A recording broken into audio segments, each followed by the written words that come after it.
Pablo Escobar revela por qué construyó su propia cárcel. La verdad sacude la historia. Medellín, 1991. Una llamada telefónica cambiaría para siempre la historia de Colombia.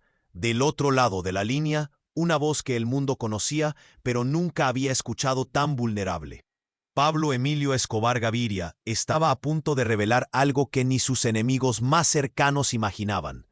«Presidente Gaviria», murmuró con esa calma que precedía a las tormentas, «quiero entregarme, pero con una condición que usted jamás comprenderá hasta que sea demasiado tarde». El silencio que siguió no era solo de segundos.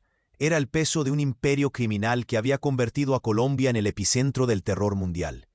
Pero esta vez, algo había cambiado en el hombre que movía montañas de cocaína como si fueran granos de arena. César Gaviria, al otro lado del teléfono, sintió un escalofrío que traspasó los muros del Palacio de Nariño. Esta no era la voz del Pablo Escobar que había desafiado al Estado, que había asesinado a candidatos presidenciales, que había convertido las calles de Medellín en campos de batalla. Esta era la voz de un hombre que había descubierto algo que lo había quebrado desde adentro. ¿Qué condición?, preguntó Gaviria, sin saber que esa respuesta reescribiría los libros de historia. Pablo respiró profundo. En el fondo se escuchaba el murmullo de Medellín despertando, sin saber que su rey estaba a punto de construir su propio reino y su propia tumba. «Construiré mi propia cárcel. La diseñaré, la supervisaré, la habitaré. Y cuando vea lo que realmente hay dentro, usted entenderá por qué Colombia nunca volverá a ser la misma». La línea se cortó, pero el eco de esas palabras resonaría en cada rincón del país durante décadas. Lo que Pablo no le dijo al presidente fue la verdad completa, la razón real por la que necesitaba esos muros, esa soledad, esa prisión dorada que el mundo conocería como la catedral. Porque hay secretos que solo pueden guardarse en cárceles construidas por las propias manos que los crearon. Oye, muchos suscriptores han informado de que YouTube ha eliminado sus suscripciones sin previo aviso. Echa un vistazo rápido al botón rojo de abajo para asegurarte de que sigues suscrito al canal. No quiero que te pierdas ningún contenido exclusivo que está por venir. Y ya que estás aquí, déjame ese poderoso me gusta que me ayuda mucho con el algoritmo. Y cuéntame en los comentarios, ¿desde qué ciudad estás viendo el video? Me encanta conocer a cada una de las personas increíbles que forman parte de esta comunidad. Tu participación marca la diferencia. Interactuemos. Para entender por qué Pablo Escobar construyó su propia cárcel, primero debemos descender a las profundidades de un alma que el mundo jamás comprendió realmente. Envigado, 1949. Un niño de ojos oscuros y sonrisa torcida caminaba por las calles polvorientas de un municipio que aún olía a café y esperanza. Pablo Emilio no era diferente a cualquier otro niño paisa, excepto por una obsesión que lo consumía desde los 7 años: las tumbas. Hermilde, su madre, lo encontraba cada tarde en el cementerio local, no jugando entre las lápidas como otros niños traviesos, sino estudiándolas, leyendo nombres, fechas, epitafios, como si buscara algo que solo él podía entender. «¿Qué haces aquí, mijito?», le preguntaba con esa ternura que solo las madres paisas saben dar. «Mamá», respondía sin apartar los ojos de una tumba particular. «¿Por qué la gente construye casas tan bonitas para los muertos y tan feas para los vivos?». Esa pregunta, aparentemente inocente, revelaría décadas después la clave de todo lo que Pablo construiría, incluida la prisión que cambiaría su destino. Abel de Jesús, su padre, era un campesino que soñaba con que su hijo fuera alguien importante. No sabía que estaba criando al hombre que redefiniría el concepto mismo de poder en Colombia. Pero había señales que nadie quiso ver. A los 12 años, Pablo ya no robaba dulces como otros niños, robaba lápidas. Las vendía como mármol para construcción a comerciantes desprevenidos. Su primera empresa, su primer imperio, construido sobre los muertos. Medellín de los años 60 era una ciudad en transformación. Las montañas verdes que la rodeaban parecían abrazar un futuro próspero, pero en las comunas algo más oscuro germinaba. La violencia política había dejado heridas abiertas, y en esas heridas crecían hombres como Pablo. Gustavo Gaviria, su primo y alma gemela criminal, fue testigo de la metamorfosis. Pablo no se volvió malo, diría años después en una confesión que jamás llegó a los periódicos. Pablo descubrió que el mundo ya era malo y decidió ser su emperador. La primera vez que mató, Pablo tenía 17 años. No fue por dinero, ni por territorio. Fue por algo más profundo, más visceral. Un hombre había golpeado a su madre en el mercado público. Esa noche, ese hombre apareció en el río Medellín con una bala en la cabeza y una nota en el bolsillo. Nadie toca a la mamá de Pablo.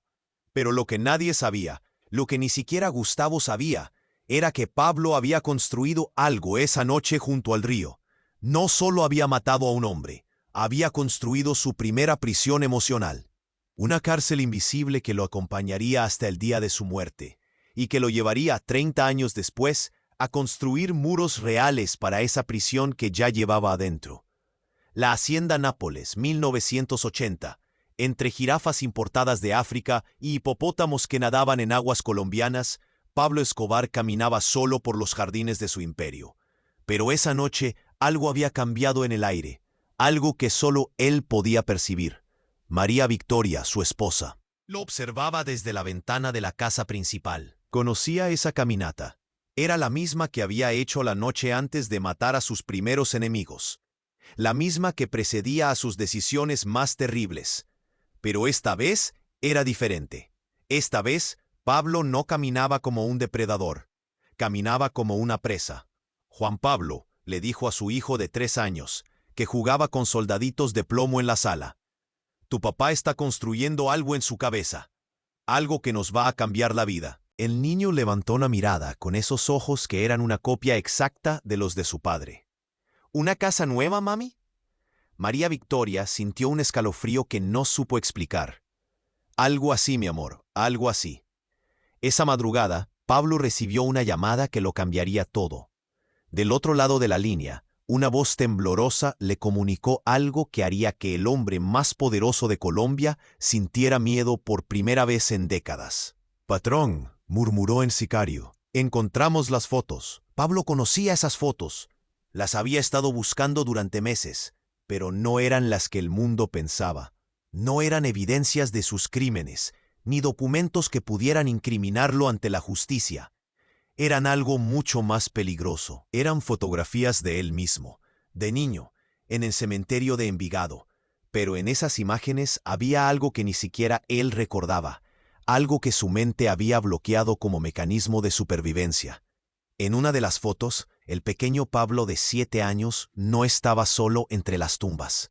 Había otro niño con él, un niño que Pablo había olvidado por completo, pero que ahora, viendo su rostro en blanco y negro, recordaba con una claridad que lo aterrorizaba.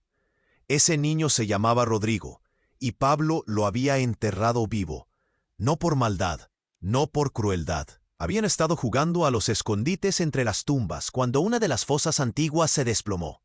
Pablo, desesperado, había intentado sacarlo, pero el miedo lo paralizó. En lugar de pedir ayuda, había cubierto el agujero con tierra y piedras, convenciéndose de que Rodrigo había logrado escapar por otro lado. Pero Rodrigo nunca regresó a casa. Esa noche, Pablo Escobar, el hombre que había ordenado miles de muertes sin pestañear, lloró como no lo había hecho desde que era niño. Porque había entendido algo terrible. Toda su vida, todos sus crímenes, todo su imperio, habían sido una forma de construir muros alrededor de ese recuerdo. Una prisión para mantener enterrada la verdad. Y ahora alguien tenía las fotos. Alguien sabía su secreto más oscuro. La pregunta que lo atormentaba no era quién las tenía. La pregunta era, ¿qué estaban dispuestos a hacer con ellas? Al amanecer, Pablo tomó una decisión que cambiaría el curso de la historia colombiana. No construiría más muros emocionales, construiría muros reales. Una cárcel donde pudiera controlar cada centímetro, cada rincón, cada secreto. Una cárcel donde pudiera decidir quién entraba, quién salía y quién nunca volvería a ver la luz del día. Porque hay verdades que solo pueden guardarse bajo llave. Y Pablo Escobar acababa de decidir convertirse en su propio carcelero. Medellín, 1991. Las calles que una vez fueron el reino de Pablo, ahora se habían convertido en su laberinto de pesadillas. Cada esquina ocultaba un francotirador del bloque de búsqueda. Cada teléfono público podía ser su última conversación. Cada rostro conocido podía ser el de un traidor. Pero lo que realmente atormentaba a Pablo no era la persecución del Estado. Era el mensaje que había llegado esa mañana a la casa de su madre. Un sobre sin remitente, con una sola fotografía en su interior. Rodrigo de niño, sonriendo, con una fecha escrita a mano. 1956, 1956. El interrogante, después del segundo año, era el puñal más filoso que jamás habían clavado en el corazón del capo, porque significaba que alguien sabía, alguien había estado investigando, alguien tenía el poder de destruir no solo su imperio, sino su alma. Gustavo Gaviria encontró a Pablo esa tarde en el escondite del poblado, mirando fijamente la fotografía como si fuera un acertijo que pudiera resolver con la fuerza de su voluntad. «Primo», le dijo Gustavo, con esa familiaridad que solo los hermanos de sangre compartían.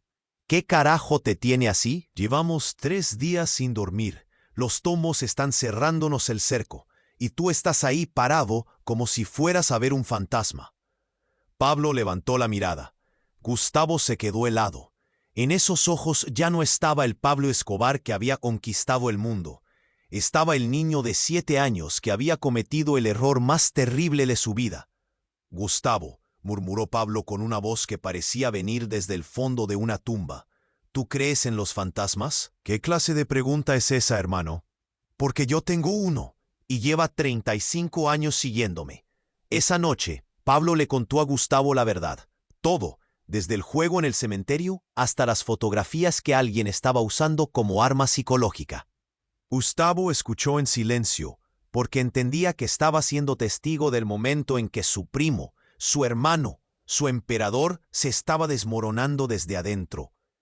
«¿Y qué vas a hacer?», preguntó Gustavo cuando Pablo terminó de hablar. «Voy a construir una cárcel». «¿Para quién?». Pablo sonrió con esa sonrisa torcida que había aterrorizado a Colombia durante décadas. Pero esta vez, la sonrisa estaba cargada de una tristeza que helaba la sangre. «Para mí, para Rodrigo, para el fantasma que los dos compartimos». Los días siguientes fueron un huracán de planificación obsesiva. Pablo diseñó cada detalle de la catedral con la precisión de un arquitecto y la paranoia de un hombre que sabía que estaba construyendo su propia tumba. Pero no era una cárcel común, era un mausoleo para los vivos. El terreno elegido no fue casualidad. Una montaña en Envigado, desde donde se podía ver el cementerio donde todo había comenzado, donde Rodrigo seguía esperando. Marta Nieves, una de las pocas personas que conocía la verdad sobre el pasado de Pablo, se atrevió a preguntarle algo que nadie más habría osado. «Pablo, ¿y si Rodrigo sigue vivo?». El silencio que siguió fue tan denso que parecía tener peso físico. Pablo se volteó lentamente, y en sus ojos Marta vio algo que la aterrorizó más que todas las muertes que había presenciado a su lado. «Marta», dijo Pablo con una calma que precedía a las tormentas más destructivas, «si Rodrigo sigue vivo, entonces quien tiene esas fotos no quiere dinero, no quiere territorio, no quiere poder». «¿Qué quiere entonces?». Pablo miró hacia la montaña donde ya habían comenzado a excavar los cimientos de su prisión personal. «Quiere justicia, y eso es lo único que yo nunca he sabido cómo comprar». Esa madrugada, mientras los obreros trabajaban bajo la luz de reflectores que convertían la montaña en un escenario surrealista, Pablo Escobar se enfrentó a la verdad más aterradora de su vida. Por primera vez, él era la víctima. Y su victimario llevaba 35 años muerto, o esperando el momento perfecto para cobrar venganza. La catedral no sería solo una cárcel, sería el lugar donde Pablo Escobar ajustaría cuentas con el único enemigo que nunca había podido vencer, él mismo. La catedral, julio de 1992. Había pasado un año desde que Pablo se entregó voluntariamente a la justicia colombiana, pero la prisión que había construido se había convertido en algo muy diferente a lo que el mundo creía. No era un lugar de castigo. Era un laboratorio de tortura psicológica donde Pablo se sometía cada día a experimentos con su propia conciencia. La celda principal, diseñada con lujos que habrían sido impensables en cualquier prisión convencional, tenía una particularidad que solo Pablo conocía. En una pared aparentemente decorativa, había una ventana falsa. Una ventana que no daba al exterior, sino a otra habitación. Una habitación que nadie más sabía que existía. En esa habitación secreta, Pablo había recreado exactamente el rincón del cementerio de Envigado donde había jugado por última vez con Rodrigo. Había traído tierra del lugar original. Había instalado réplicas exactas de las lápidas que rodeaban el sitio. Incluso había conseguido fotografías de 1956 para recrear la iluminación exacta de aquel día maldito. Todas las noches, después de que los guardias creyeran que dormía, Pablo se dirigía a esa habitación a través de un túnel secreto que conectaba su celda con el pasado que lo atormentaba. Y allí se arrodillaba en el mismo lugar donde había estado parado 36 años antes, y susurraba: «Rodrigo, ya llegué, ya estoy aquí contigo». Pero esa noche de julio fue diferente. Cuando Pablo llegó a la habitación secreta, no estaba solo. En el rincón exacto donde había caído Rodrigo, había un hombre sentado de espaldas. Un hombre que llevaba la misma ropa que vestía Pablo el día de su entrega. Camisa blanca, pantalón oscuro, zapatos de cuero. Pero era imposible ver su rostro. «¿Quién eres?», murmuró Pablo, sintiendo cómo el miedo le oprimía el pecho por primera vez en décadas. El hombre se volteó lentamente, y Pablo Escobar, el hombre que había enfrentado a ejércitos enteros sin inmutarse, cayó de rodillas como si hubiera recibido un balazo en el alma. Era él mismo, pero no como era ahora. Era Pablo Escobar a los 7 años, con los ojos inocentes que había perdido el día que enterró a Rodrigo. «Te estaba esperando», dijo el niño con una voz que era exactamente como Pablo recordaba la suya propia antes de que se quebrara para siempre. «Rodrigo me pidió que te dijera algo. Esto no es real», susurró Pablo adulto, aferrándose a la cordura como a un clavo ardiendo. «Tú no eres real». «¿Y qué es real, Pablo?», preguntó el niño con una sonrisa que no tenía nada de inocente. «Los miles de muertos que ordenaste matar, para no sentir lo que sentiste cuando mataste a uno solo, el imperio que construiste para huir de un cementerio, la cárcel que edificaste para encerrar a un fantasma». Pablo cerró los ojos con fuerza, pero cuando los abrió, el niño seguía ahí, y ahora no estaba solo. Junto a él, con la misma edad que tenía cuando murió, estaba Rodrigo, con tierra en el cabello, con los ojos vidriosos de quien ha estado esperando demasiado tiempo bajo la tierra. «Hola, Pablo», dijo Rodrigo con esa voz que Pablo había estado escuchando en pesadillas durante toda su vida adulta. «¿Por qué no viniste a buscarme cuando gritaba tu nombre?». La pregunta cayó sobre Pablo como una lápida, porque en ese momento recordó lo que su mente había bloqueado durante 36 años. Rodrigo no había muerto inmediatamente. Había gritado, había pedido ayuda, había llamado su nombre una y otra vez, mientras Pablo, paralizado por el terror, decidía enterrarlo vivo en lugar de enfrentar las consecuencias. «Yo era solo un niño», balbuceó Pablo, sintiendo como las lágrimas le quemaban las mejillas. «No sabía qué hacer». «Mentira», dijo Rodrigo, con una calma que era más aterradora que cualquier grito. «Sabías exactamente qué hacer, lo mismo que has hecho toda tu vida, matar para protegerte. Solo que esta vez mataste a tu mejor amigo». El eco de esas palabras resonó en la habitación como un disparo, y en ese instante Pablo Escobar entendió la verdad que había estado evitando durante décadas. No había construido la catedral para protegerse de sus enemigos externos. La había construido para tener el lugar perfecto donde ajustar cuentas con el único enemigo que realmente importaba. «¿Qué quieres de mí?», susurró Pablo, completamente destrozado. Rodrigo sonrió con esa sonrisa que Pablo recordaba de cuando eran amigos, antes de que todo se convirtiera en una pesadilla. «Quiero que hagas lo que deberías haber hecho hace 36 años», dijo Rodrigo, extendiendo una mano cubierta de tierra. quiero que vengas conmigo. Y por primera vez en su vida adulta, Pablo Escobar consideró seriamente la posibilidad de que la muerte fuera la única absolución posible para un alma que había estado muerta desde los 7 años. La Catedral, agosto de 1992, después del encuentro en la habitación secreta. Pablo Escobar había dejado de ser el mismo hombre. Los guardias notaron el cambio inmediatamente. El prisionero más peligroso de Colombia había comenzado a comportarse como si estuviera esperando algo. O a alguien. Roberto Escobar, su hermano, fue el primero en confrontarlo durante una de las visitas familiares que las autoridades permitían en la peculiar prisión. Pablo, María Victoria está preocupada. Dice que cuando habla contigo por teléfono es como si estuvieras hablando con fantasmas en lugar de con ella. Pablo levantó la mirada del libro que estaba leyendo, 100 años de soledad, de García Márquez. Una elección que Roberto encontró perturbadoramente apropiada. Roberto, dijo Pablo con una voz que sonaba como si viniera desde el fondo de un pozo. ¿Tú crees que los muertos perdonan?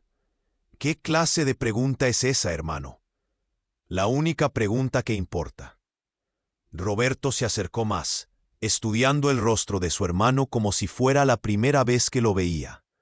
En los ojos de Pablo ya no había furia, ni ambición, ni siquiera miedo. Había algo mucho más inquietante. Resignación. Pablo, ¿qué está pasando aquí? ¿Qué es lo que realmente hiciste en esta montaña? Pablo cerró el libro lentamente, marcando la página exacta donde Úrsula Iguarán descubre que ha estado hablando con el fantasma de José Arcadio durante años sin saberlo. Construí un confesionario, Roberto. Un confesionario para un pecado que no puede ser perdonado por ningún cura. Esa noche, Pablo hizo algo que nadie había previsto. Escribió una carta. No a su familia, no a sus abogados, no a sus aliados. Escribió una carta a los padres de Rodrigo, que seguían vivos y vivían en una casita humilde en el barrio Aranjuez de Medellín. La carta decía simplemente: sé dónde está Rodrigo. Si quieren recuperar a su hijo para darle una sepultura digna, vengan a la catedral mañana al mediodía. Vengan solos. Al día siguiente, exactamente al mediodía, Doña Carmen y don Evaristo caminaron por el sendero que llevaba a la catedral con la lentitud de quienes han cargado una pena durante 36 años. Eran ancianos ahora, pero en sus ojos ardía la misma desesperación que habían sentido el día que su hijo de 8 años no regresó a casa para la cena. Pablo los esperaba en el patio principal de la prisión, vestido completamente de blanco, como si fuera a asistir a su propio funeral. Cuando vio a los padres de Rodrigo, algo se quebró definitivamente en su interior. «Ustedes saben quién soy», les dijo sin preámbulos. «Saben lo que he hecho, pero hay algo que no saben, algo que he cargado durante toda mi vida». Doña Carmen, con esa intuición que solo tienen las madres que han perdido a un hijo, lo miró directamente a los ojos y susurró: «¿Tú sabes qué le pasó a mi Rodrigo?». Pablo asintió lentamente, sintiendo cómo cada músculo de su cuerpo se tensaba, como si estuviera a punto de confesar ante el mismísimo Dios. «Yo lo maté, sin querer, por miedo, por cobardía, pero lo maté». El silencio que siguió fue el más denso que jamás había existido en la catedral. Don Evaristo, un hombre que había trabajado toda su vida en construcción y tenía manos que podían quebrar ladrillos, comenzó a temblar como una hoja. «¿Dónde está mi hijo?», preguntó con una voz que salía desde el centro de la tierra. Pablo los guió hasta la habitación secreta que había construido bajo su celda. Cuando los padres de Rodrigo vieron la recreación exacta del cementerio de Envigado, cuando entendieron la obsesión enfermiza que había consumido al hombre más poderoso de Colombia, Doña Carmen se desplomó.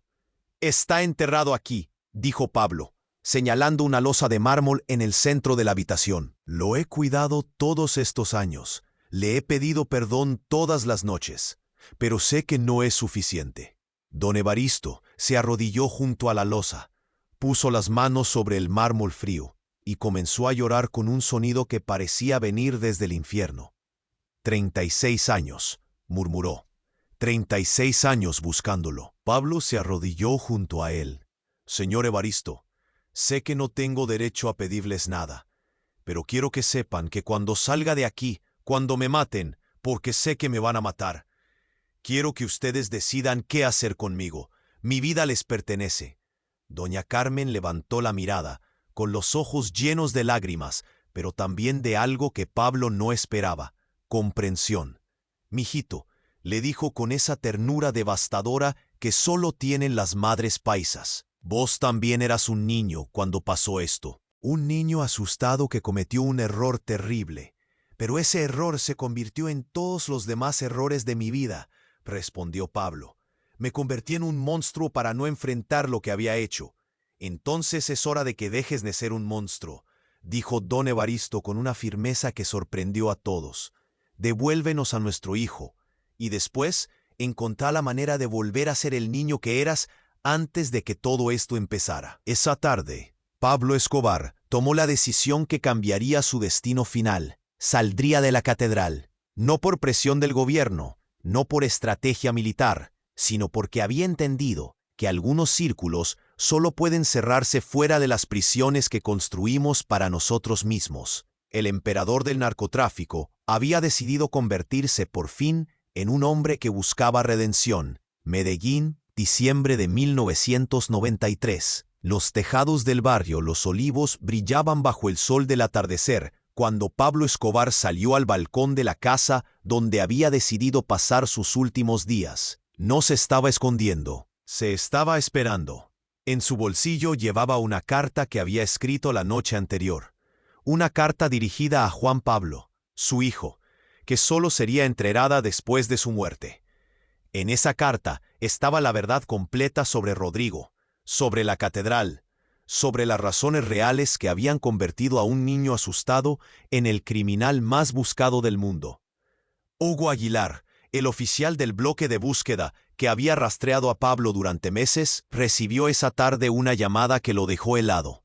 Era Pablo mismo, hablando desde el teléfono de la casa en Los Olivos. «Coronel Aguilar», dijo Pablo con una calma que sonaba más a despedida que a rendición. «Sé que usted me está buscando. Ya no necesita buscar más». «¿Se va a entregar, Escobar?». Pablo miró hacia el cementerio de la Macarena, visible desde el balcón, donde había decidido que querían ser enterrado junto a Rodrigo, cuyos restos habían sido finalmente entregados a su familia después de 36 años. «No, coronel, me voy a liberar». A las 3:15 de la tarde del 2 de diciembre de 1993, Pablo Escobar salió corriendo por los tejados de Los Olivos no como un hombre que huía, sino como un hombre que corría hacia su destino. El disparo que lo derribó no fue solo el final de la vida del narcotraficante más poderoso del mundo. Fue el punto final de una historia que había comenzado en un cementerio de Envigado 43 años antes. Cuando encontraron su cuerpo, los investigadores descubrieron algo inexplicable. En su mano izquierda, Pablo apretaba una pequeña fotografía. No era una foto de su familia, ni de su imperio, ni de sus días de gloria. Era la fotografía que había encontrado años atrás, donde aparecía de niño junto a Rodrigo en el cementerio, sonriendo con esa inocencia que había perdido para siempre. María Victoria, al recibir las pertenencias personales de su esposo, encontró algo más. En el interior de una Biblia que Pablo siempre llevaba consigo, había una nota escrita con su puño y letra. «Rodrigo, cumplí mi promesa. Ya llegué». Juan Pablo Escobar, hoy conocido como Sebastián Marroquín, reveló décadas después el contenido completo de la carta que su padre le había dejado. En esas páginas, Pablo explicaba cómo la catedral no había sido construida para evadir la justicia, sino para crear el escenario perfecto donde pudiera confesar el pecado que había definido toda su existencia. «Mi hijo», decía la carta, «construí un imperio criminal para esconder a un niño asustado. Construí la catedral para que ese niño finalmente pudiera hablar. Cuando leas esto, yo ya habré pagado la deuda que tenía con Rodrigo y con Colombia. No llores por el Pablo Escobar que el mundo conoció. Llora por tentar nuevamente continuar, editar el niño que pudo haber sido si hubiera tenido el valor de pedir ayuda aquel día en el cementerio. La revelación de esta carta cambió para siempre la percepción histórica sobre Pablo Escobar. Los historiadores comenzaron a reexaminar no solo sus crímenes, sino las motivaciones psicológicas profundas que habían impulsado sus decisiones más brutales. Dr. Elena Vargas, psicóloga forense especializada en criminología, analizó años después los escritos personales de Pablo encontrados en la catedral. Lo que vemos aquí no es la evolución de un sociópata, sino la degradación progresiva de un alma que nunca pudo procesar un trauma infantil. Pablo Escobar construyó su imperio criminal como una prisión psicológica masiva, donde cada muerte ordenada era un intento desesperado de silenciar la voz de un niño de 8 años que llevaba 36 años pidiendo ayuda desde una tumba. Doña Carmen, la madre de Rodrigo, concedió una única entrevista antes de morir en 2010. Sus palabras fueron devastadoras en su simplicidad. Pablo no era un monstruo. Era un niño que nunca aprendió a vivir con su primer error. Mi Rodrigo ya está en paz.